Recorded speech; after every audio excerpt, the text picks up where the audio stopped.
ultimately, what's at stake with climbing is always your life.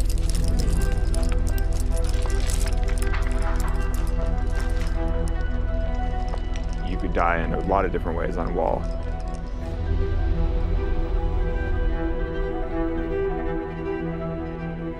You know, it's like you can only roll the dice like that so many times.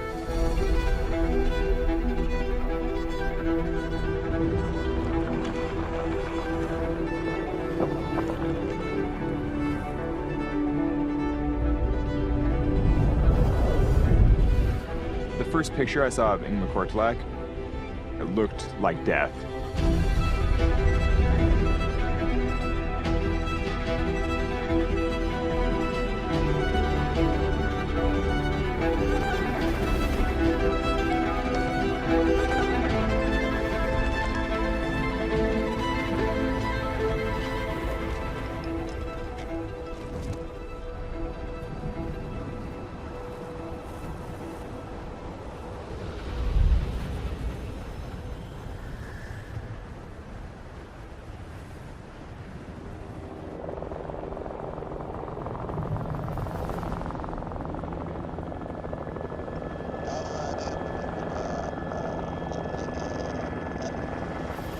Look at the walls over there.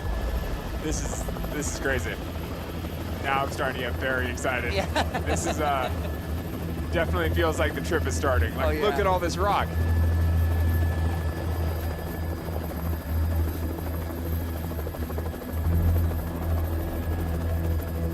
Greenland's an island in the North Atlantic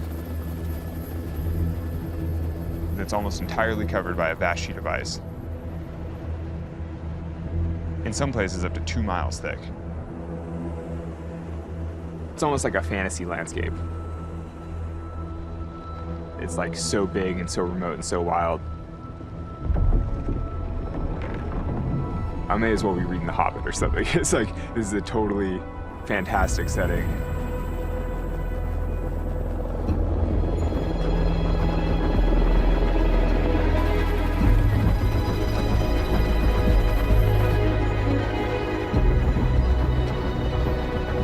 If we manage to climb Ingmikortilaq, it'll be the biggest first ascent I've ever done.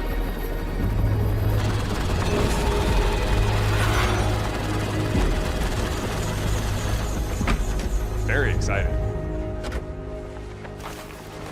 The first picture I saw of Ingmikortilaq was low resolution, kind of far away. It looked like the scariest wall I've ever seen. It was like swirling black rock. It was kind of like, how about this? Like, couldn't we climb this? I was like, I don't know. But in some ways, that's the best type of climbing objective where you're not totally sure. It's hard to imagine that we're gonna have to cross miles and miles of these piles of rock and boulders to get onto what we think of as the real glacier, where it's exposed ice. I mean, this looks like very difficult terrain to hike in.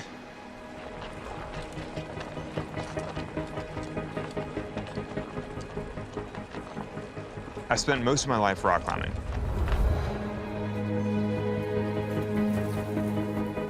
And I'm best known for my free solo climb of El Capitan, a 3,000-foot wall in Yosemite National Park. Well, that's Alex Honnold, everybody. No ropes, no safety net. One of the most famous climbers in the world. Achieving something no human had ever done before. Beyond belief. The greatest climber in the world has achieved the greatest feat in climbing history. There's been a lot of real life that's happened outside of my climbing since free solo. Yummy. It's like that. Are you smiling? Oh. Bless you. Accomplishing your biggest life dream has sort of two sides. There was a long time after Alex free soloed El Cap that he seemed to me a little bit lost. In that journey, I saw him be really depressed and frustrated, and also pick himself back up and figure it out. Boom. Now he's found other ways to give back and keep contributing to the world. I think doing things around climate change is part of that. And what a great direction to turn to. This is your training. The Greenland expedition is unique because it is so remote. A wall that has never been climbed. A place where climate research has barely been done. That lights Alex up in a way that nothing else does.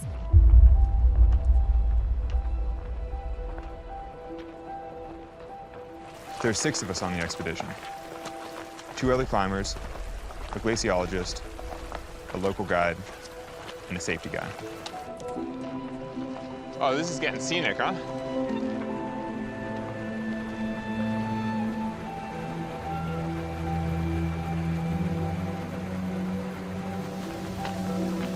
This is a pretty hardcore landscape in a way. It's like a full-on river coming out of the glacier.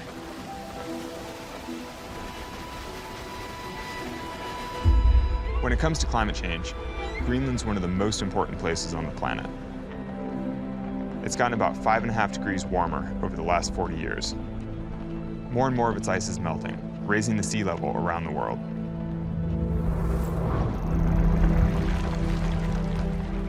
Ingmikortilaq is extremely remote, and scientists rarely have an opportunity to study the area around it. So we're going to take the long way to the bottom of the sea cliff. It'll be an expedition of about 100 miles, gathering critical scientific data in places that no one has been able to get to before.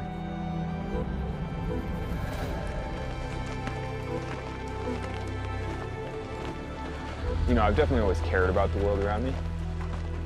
I would say that I haven't always had the opportunity to actually do something useful. What's wonderful about a trip like this is that, you know, we have the right team in place to actually do meaningful work as we go climbing. Okay, team, we're sticking together. It's pretty obvious that in July, Greenland is in full melt. We gotta cross the river somewhere in here.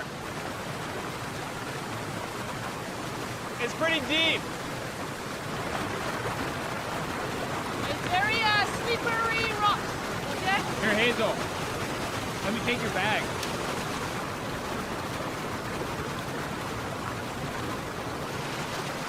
Good. Easy now, bag. Yeah, exactly. You want cold? No, it's okay. Nice. Great success. We all survived. Do you hear the water running? But it's amazing to hear how much water is going through the system. From the scientific perspective, the most important member of the team is Heidi Silvestre. Heidi works for the Arctic Monitoring and Assessment Program. She even won a Shackleton Medal for her work protecting the polar regions. My biggest passion is ice. To study how glaciers and ice sheets react to climate change. I have with me a lot of tools to collect data for other scientists around the world. You're gonna make a glaciologist out of all of us. I hope so. Hiking up this massive 25-mile-long glacier, we're looking and listening for our first scientific objective.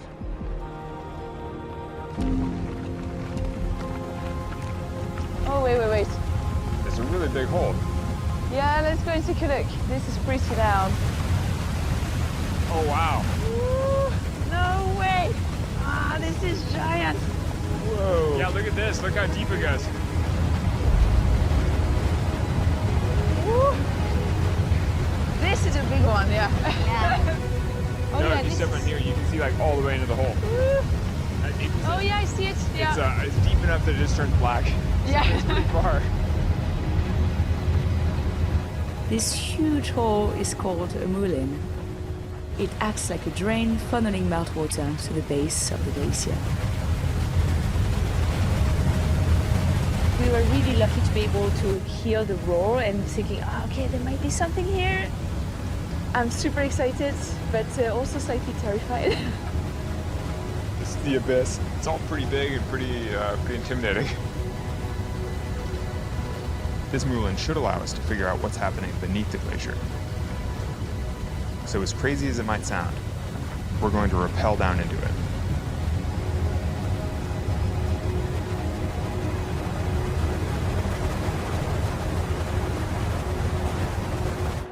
Glaciers are rivers of ice. Normally they flow slowly, pulled by gravity down towards the ocean. But the more water beneath the glacier, the faster it can move. It's pretty much like when you take an ice cube and you make it slide over a thin layer of water, it will slide so much faster. I want to find out if there's enough water underneath the glacier to make it speed up. I'm definitely more used to climbing up rock than down into ice. But this is a rare opportunity to help Heidi get the data that she needs.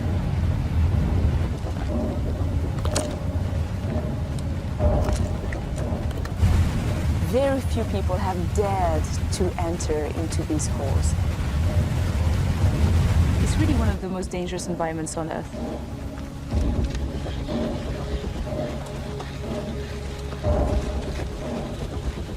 Aldo Kane is here for safety and logistics, here to help the team make sure that we don't kill ourselves.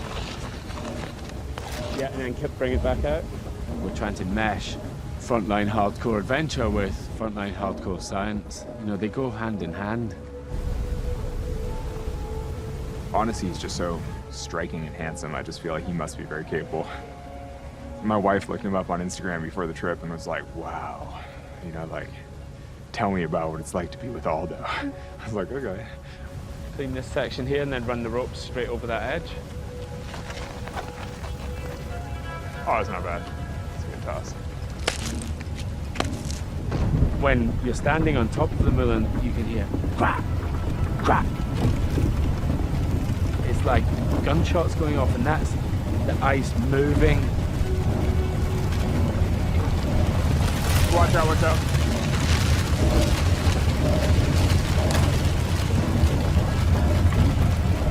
It just goes straight down for like so far.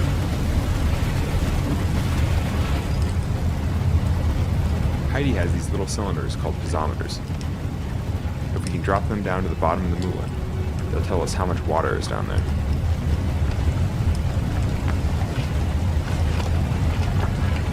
I'm gonna go down a little bit. I think the intensity of the moulin really started to make itself felt as I got deeper.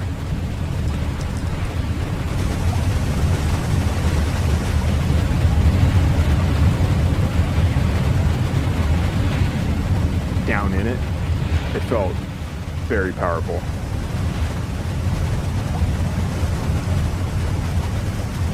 Nice, so is that the whole? Oh, that's the whole room. Thing, yeah. Yeah, perfect. It's very intimidating down there. Yeah? So what?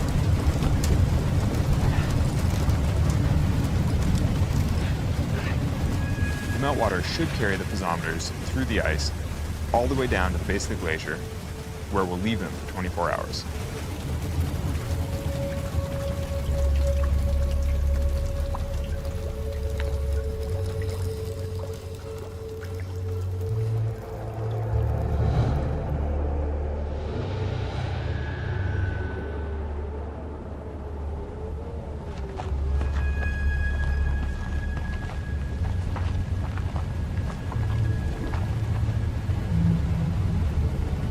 This is all super unstable now. The change in weather, it's warmer, it's been raining. You see that rock on the edge there? Yeah. So all of the moulin is just eating up everything on the edge. The sooner we get them out of here, the better.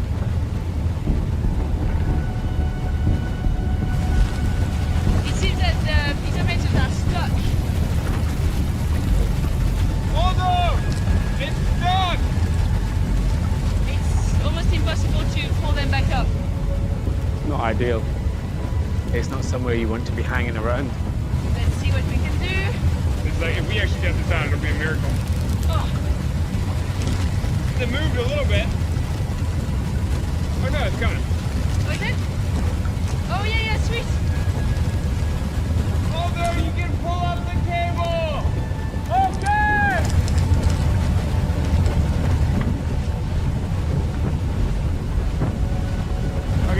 to get out of here? Yeah. Okay.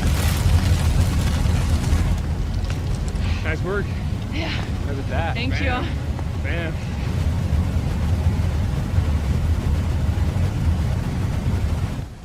Let's see what we got, huh? Okay, we have 10,000 data points. Oh. Very good.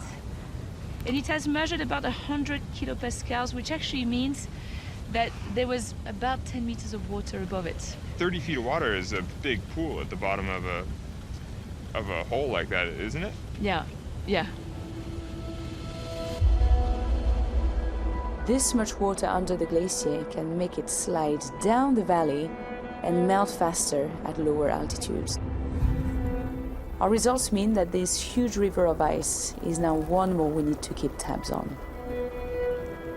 When you know that around the world, on coastlines, there are about 700 million people, you understand that actually what is happening to Greenland matters to the rest of the world.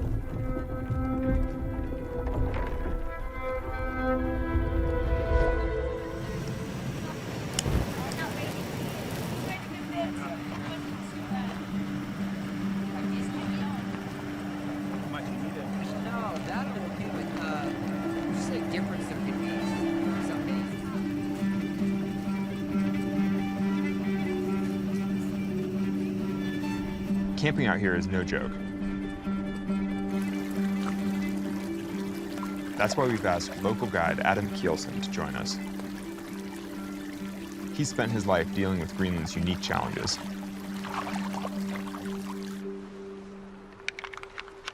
We're in polar bear territory now, yeah? So there's some things we have to be aware of, things we have to practice. Is to deter the bear, not shoot the bear. All Perfect. we do is about scaring the bird. All the way back, yeah. That's it. So aim for something like the grass. Whoa. Feel the kick, huh? Yeah, definitely feel the kick.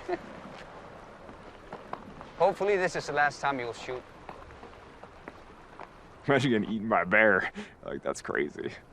But I'm like, has anyone looked behind us recently? It's like, are there any bears around?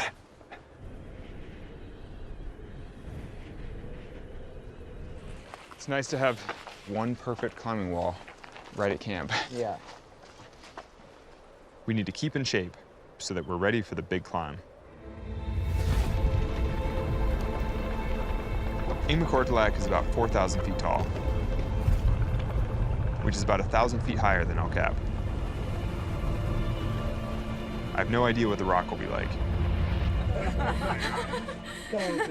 which is why I've asked two of the best climbers in the world to join me. What, are you doing two? Like, no, I mean, Whoa. Mikey Schaefer has done first ascents on all the major peaks in Patagonia, maybe the most experienced first ascensionist on the team. I did my first big wall before I could legally drive. I've always been drawn to doing first ascents. It's not like a conquering thing. It is far from that. I could care less about conquering mountains. It's this interesting blend of artistic creation, yet extremely technical exploration. Strong, Hazel. Yeah, really good. Really strong. Come on. Pop your jug. Nice. Really good. Come on. Hazel's badass. Hazel Finlay is a professional climber from the UK. Hazel is really experienced with this sort of first ascent, exploratory adventure rock climbing. I started climbing when I was about 6 years old. My dad taught me how to climb. And I think I just sort of found my love for adventure, and that's what I've been doing ever since. I do have a lot of experience climbing sea cliffs, so got to kind of combine the experience of big walling and sea cliff climbing. All the way left, way left. Okay. We don't see much climbing in Greenland, so watching them climb is, yeah, I've seen it on TV, but seeing it in real life is pretty cool. That was really good. That was a really good warm-up. Yeah, you call it a warm-up?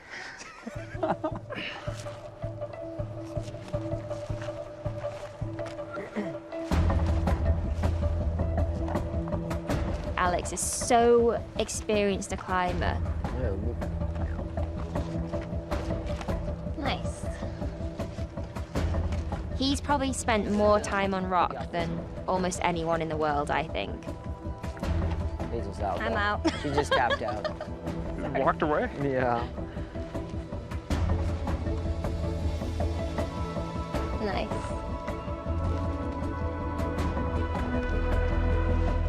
All the way up Nice, there. Alex. And then the other reason he's so good is obviously because he can keep calm, stay cool, and not freak out when he's 1,000 meters off the deck with no rope.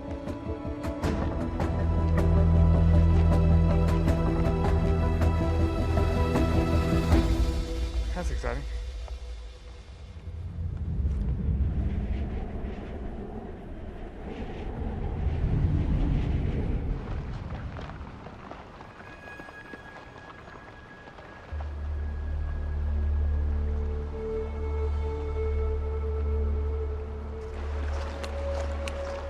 Gotta hug that ridge, Hazel. Like close enough that if you slip, you'll go into the Yeah, abyss. then I'll die. Yeah. You probably wouldn't die. It'd be terrible, though. We're still more than 70 miles from Ingmikorklag. Our route will take us across the Greenland ice cap, which is a huge expanse of ice that's more than 6,000 feet above sea level. We want to see if climate change is having an effect on it. But to get up there, we'll have to make a first ascent of a huge rock face that we're calling the Pool Wall.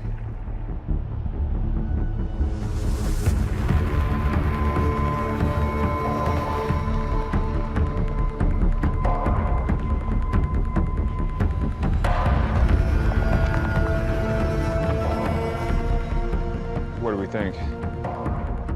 This is a lot bigger than I expected.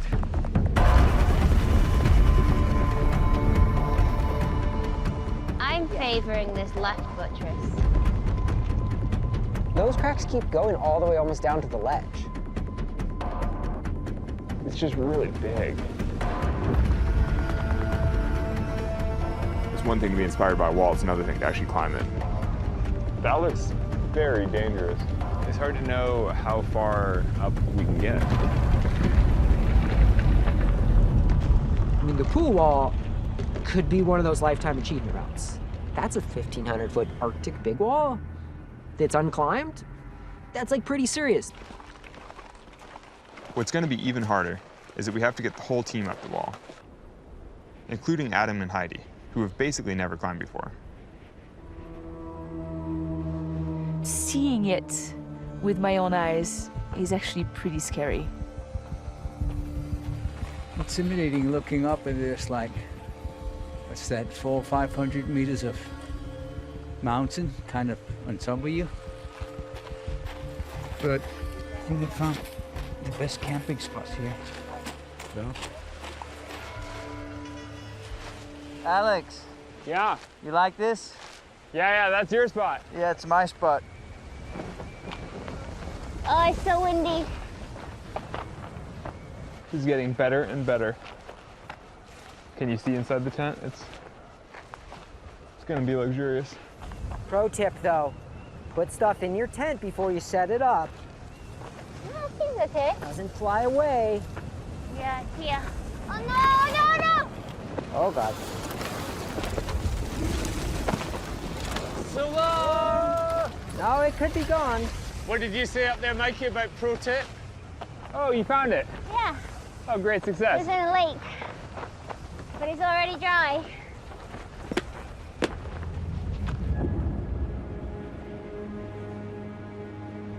Pool Wall is an important rock face from a geological perspective. During the last ice age, it was buried under the ice sheet. Then, 11,500 years ago, temperatures rose, the ice melted, and the rock face we see today emerged. If we can discover how fast that ice receded from Pool Wall in the past, we can improve our projections of how quickly Greenland's ice is likely to melt in the future. Knowing this could help hundreds of millions of people prepare for sea level rise. But to make these projections, we need to get rock samples from all the way up pole wall.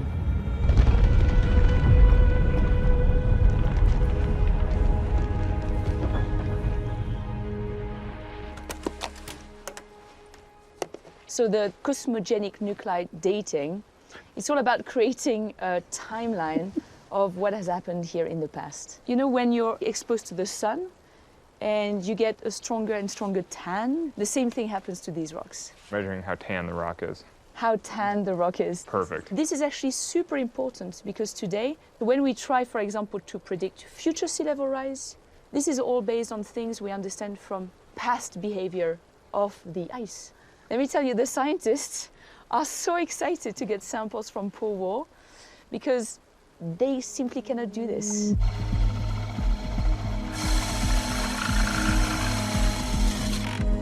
Yeah. You know, it's not just my climate experience that matters. It's like us doing something that's meaningful.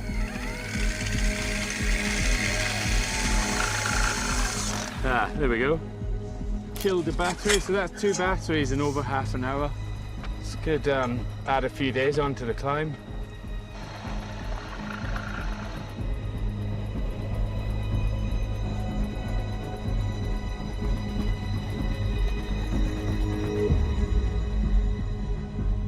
Gosh, it looks so different now. Here's Mr. Rack for you. I was like, this is a really big rack.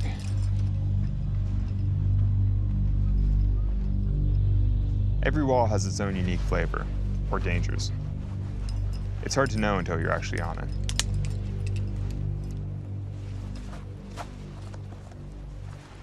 Okay, I'm climbing.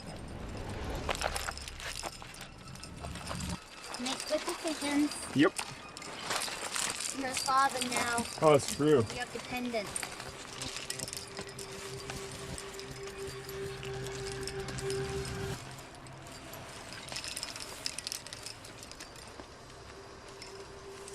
Nice, Alex.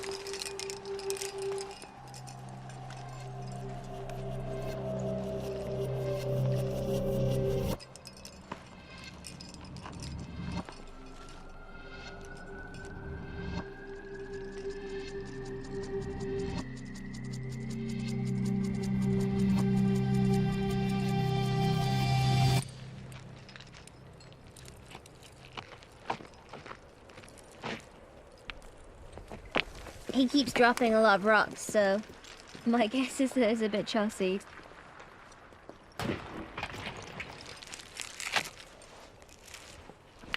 Arctic rock can be a real challenge. Water gets into the cracks and then freezes and expands, forcing the rock apart. The rock is just a dangerous place to climb, especially with the rest of the team below you, because it means things are constantly falling on people. Big rock! From here, it looks like this 1,500-foot climb has 3 main sections, each with their own challenges. This bottom section is full of loose rock. The middle section looks pretty blank, without many hand or footholds. And above that, we'll only have some thin, vertical cracks to follow up to the summit.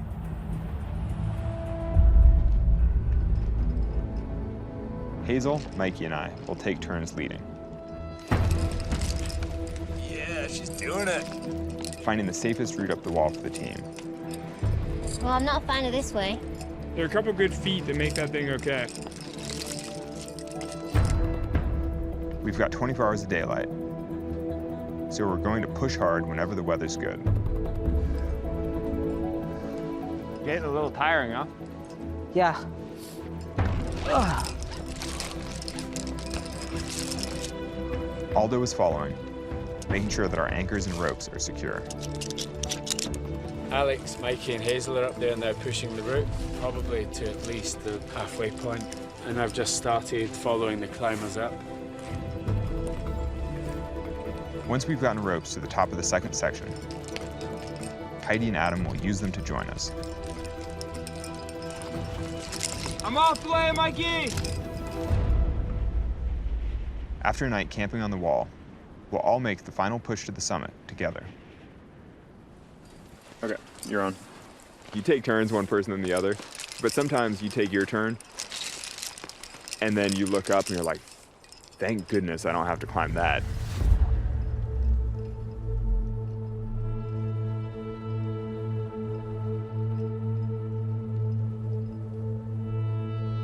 This is not great. Hazel's encountered a section of very poor rock. She's up there trying to find a way to tiptoe around some very loose blocks. From here, it looks like once you transfer to the right, you're kind of in there. Yeah, but I don't think I can transfer to the right without standing on any of this. I believe in you. I could see the rock was only attached to the wall by this very small piece. If this small piece of rock broke, then this huge flake would come out of the rock. I don't actually think I can get around this. You have to be really careful. It's not just about, oh, can I get past it? It's just there's going to be huge consequences if I knock it off. You would fall yourself. You would most likely cut the rope, and you'd probably also kill your belayer. Oh, this is scary.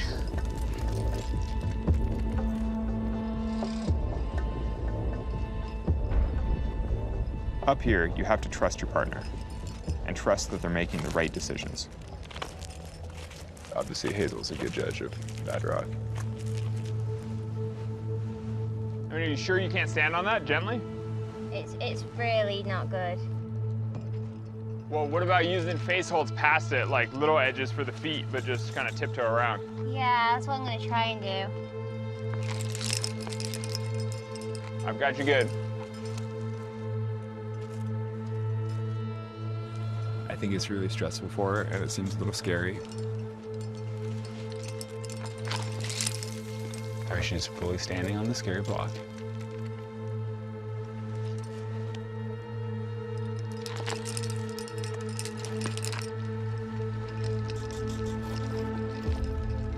Yeah, Hazel?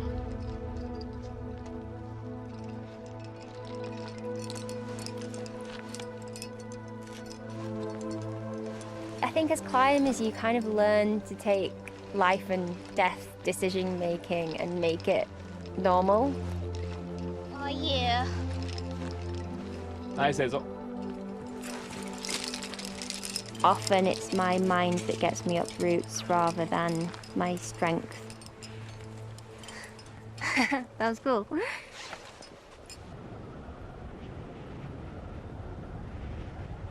500 feet up, and we're through the loose rock.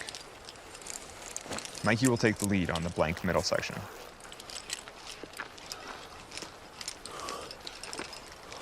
It's raining. There's rain on my screen. There's rain on my jacket. There's rain on the wall. It's dried up a little bit now. You kind of see our camp between us. It's really far away. Yeah, I know, isn't that cool? Right there. Yeah. And then somewhere down here, you should be able to see all the working away at the root. Cool. Okay, I'm gonna get to it. Okay. All right, get it, Mikey.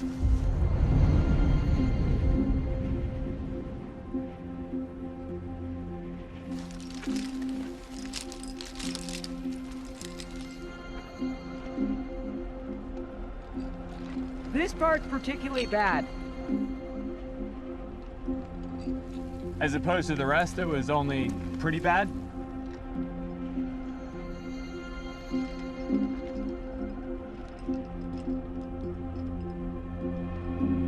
Mikey's up there dealing with some sort of terrible climbing. But at least we're making upward progress, just carrying along. Ah, got some really cold hands right now.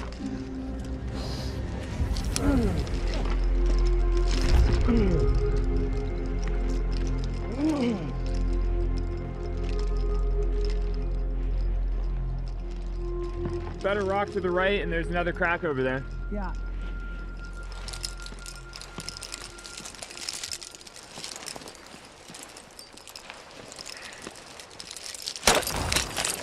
Oh. You all right? Yeah. It's definitely not the sort of fall I would want to take in the mountains normally, that's for sure. A place like this, like a rescue is pretty far away, so a broken leg on the pool wall, like, that becomes life-threatening. I'm halfway down the pitch anyways, right? Yeah, no, I So agree. I think you're gonna be fine. You can't say I didn't go for it. Yeah, no, I'm giving you full credit. You're gonna give me full, like, he wasn't a weenie up there. No, you're not a weenie up there. You really got after it. Basically, Mikey took some very dramatic falls and had to call in reinforcements for the final 30 feet of the route, or the pitch. But we're up here, we're getting it done. There's definitely some pressure to figure this section out, or else we'll have to give up on the route and our chance to get up onto the ice cap. Oh, sweet mercy. Is it hard or loose? But I'm gonna like need a minute to process to try to like see where things go. I'm watching.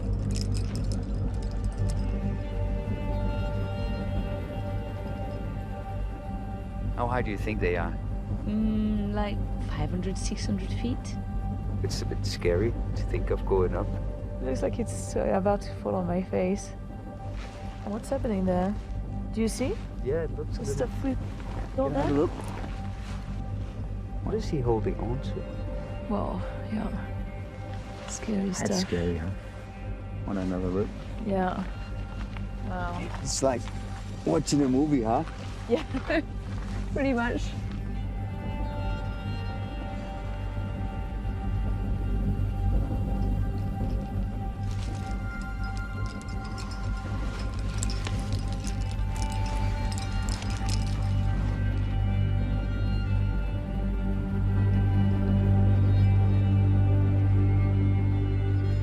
I'm watching Alex follow this crack. And he's just hanging there, hundreds of feet up this wall. And then he does this huge move left into space.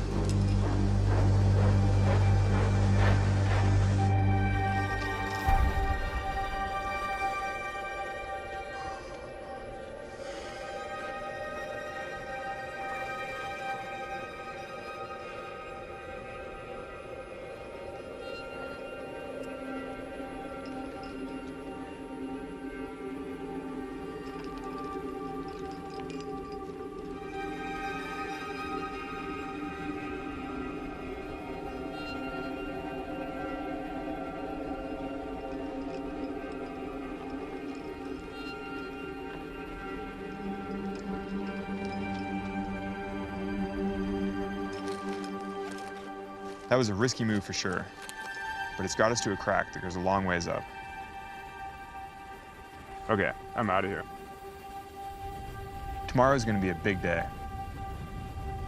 Heidi and Adam are going to start up the wall. But first, we have some celebrating to do. Happy birthday, dear Adam. Happy birthday to you.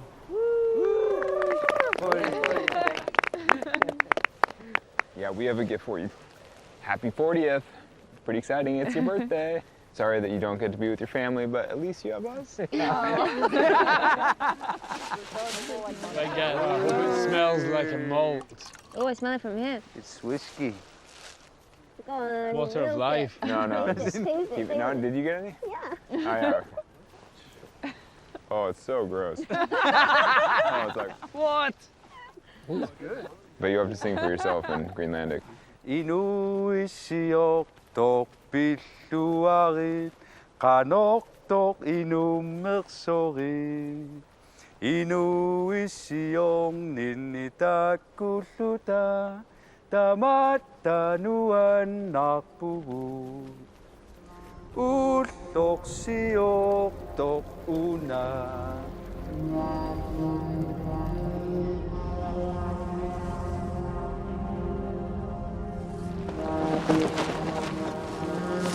Today's the day. Today is the day I'm going big wall climbing. with a bunch of pros. Anxiety is definitely here. I must say I didn't sleep very well. And I can feel a sense of nervousness in the team as well. So getting started is always a bit weird because there's like some bounce in the rope. Yeah, exactly. I can't think of anyone who starts their climbing life climbing a wall like Pool Wall. It's just insane. These guys are complete novices. And typically you don't learn how to climb a big wall in a snowstorm in Greenland. So today has to be about keeping everyone safe.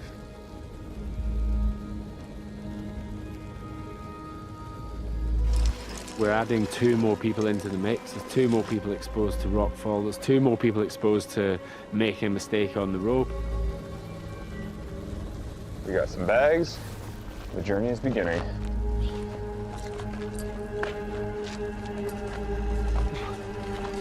You're pulling hundreds of kilos up the rock face. The consequences of a mistake are ultimately fatality. Mikey, I'm gonna start going up. 이게 새로 떡시다이 그들을까봐.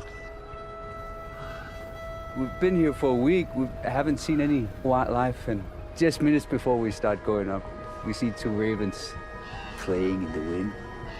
It's really, really beautiful. I'm hoping this is a good omen, but I have to admit, I'm pretty nervous. So are you just going with 1 foot like that? Yeah. Clear, Mikey! Thank you! Is anyone below? Oh, yeah. Yeah, no, the whole party's below now. How you getting on, Heidi?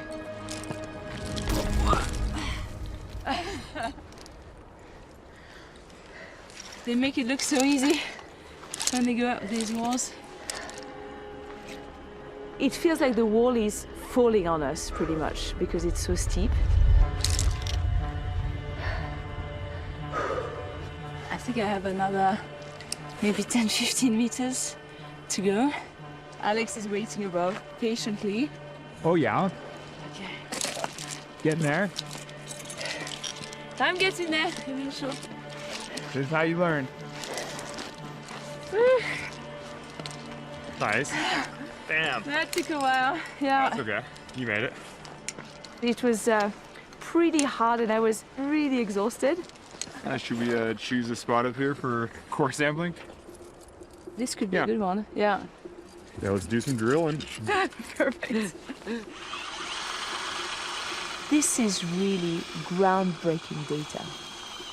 These rock samples will inform us how quickly is Greenland going to lose its ice. How quickly is the water going to rise? When places like New York, Miami will be underwater.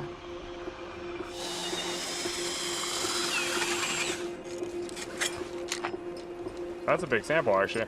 That is a great sample. That's really good. First time I've used a chisel on rock. Wow. Oh, there it is. Yay! Yay! We have a core.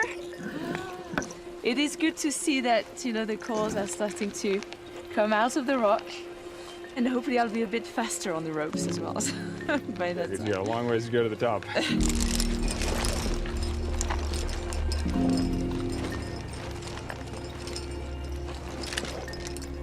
Oh, it looks super hard up there. I mean, from now on, it's just totally vertical.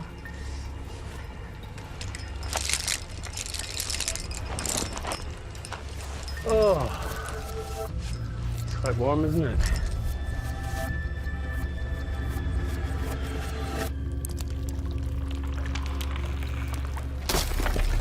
Whoa, listen to that. Do you see these death dagger icicles? The sun has come out. It means that all of the icicles that have formed over the last few days have started to fall off. Lots of deathsicles coming off the top.